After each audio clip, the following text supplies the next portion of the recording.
Looking for a treat for Christmas? Maybe something to serve with the dessert? Or something to enjoy after the dinner? When the kids are opening their presents and you just want to enjoy the moment? Well guys, then these two here could be what you're looking for. Let's check them out.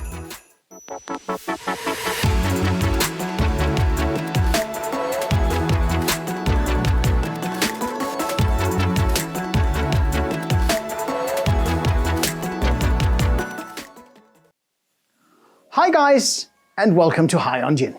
Well, it is almost Christmas, and therefore I got two things I want to show you today. Two gins from Wild Distillery Bornholm that we will be enjoying here at our house at the Christmas table this year.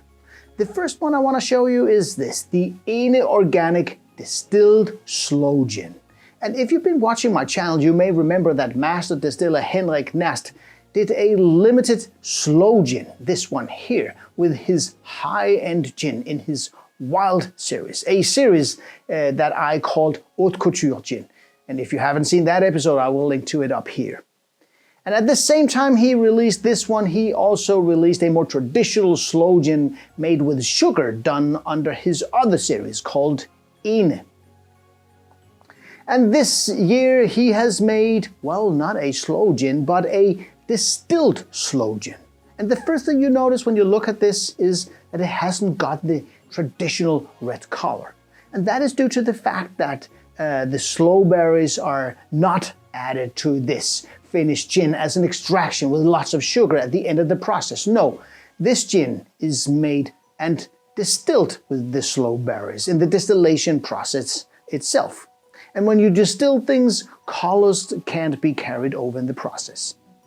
A crystal clear sloe gin. I don't think I've ever seen that in Denmark before.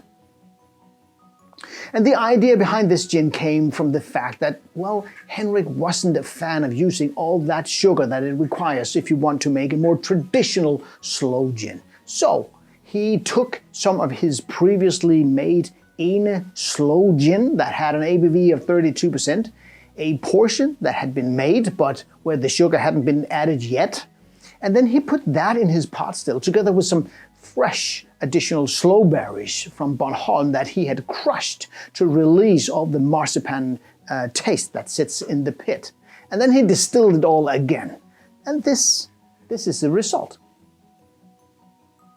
You know, when you smell the slow distilled gin, the first thing you notice is this very present almondy marzipan.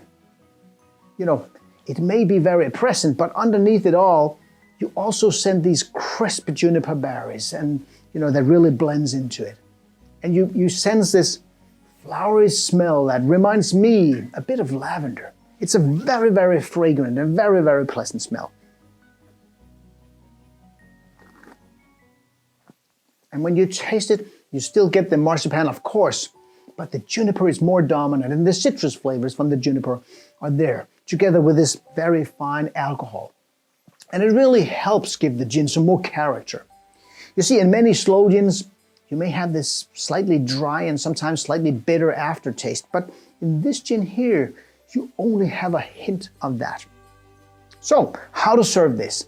Well, you probably heard it before, but if you serve this neat with an ice cube and an orange zest that has been squeezed over the glass, it is simply the perfect serve for a dessert like Risalamande that most Danes are having for dessert at Christmas Eve.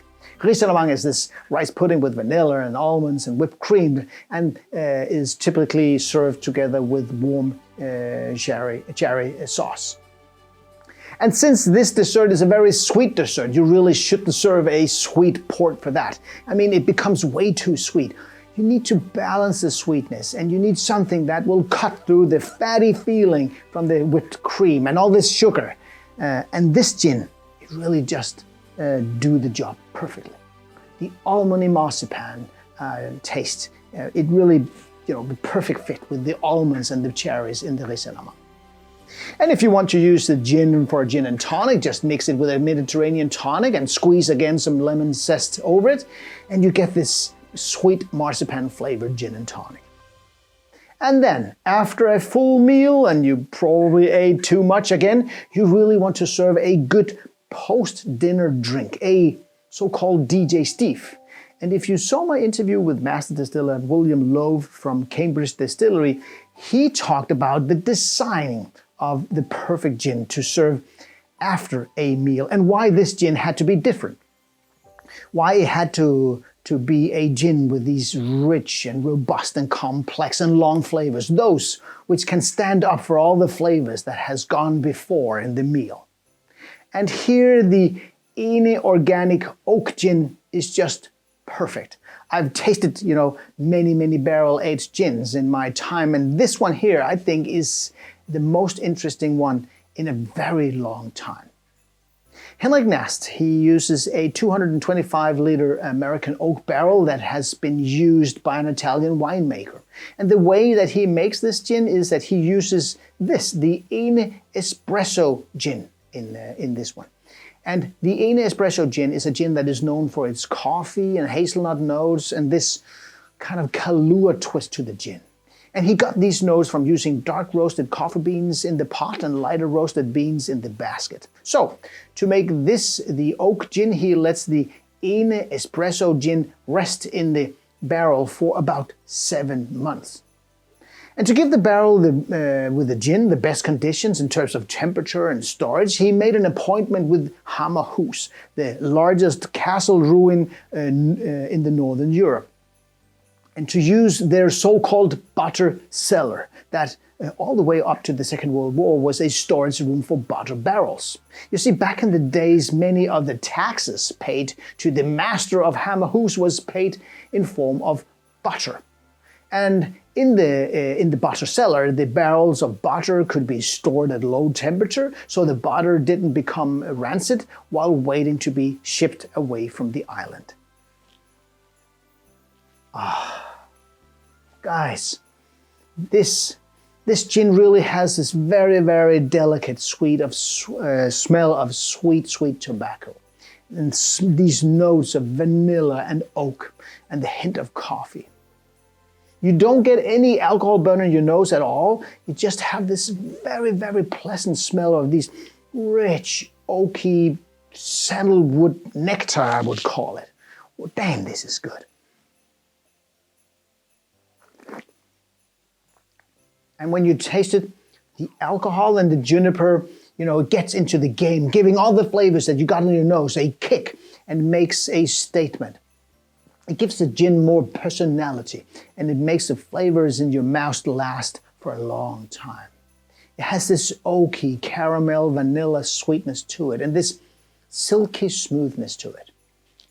Guys, don't mix this one. I think this one should be enjoyed neat. And for all you out there who haven't really tried a proper sipping gin, this is the one to start with. So guys, Merry Christmas to all of you. May all your wishes come true, and may your glasses be filled with the best gin. And here are 2 gins that could fulfill those wishes. Until next time.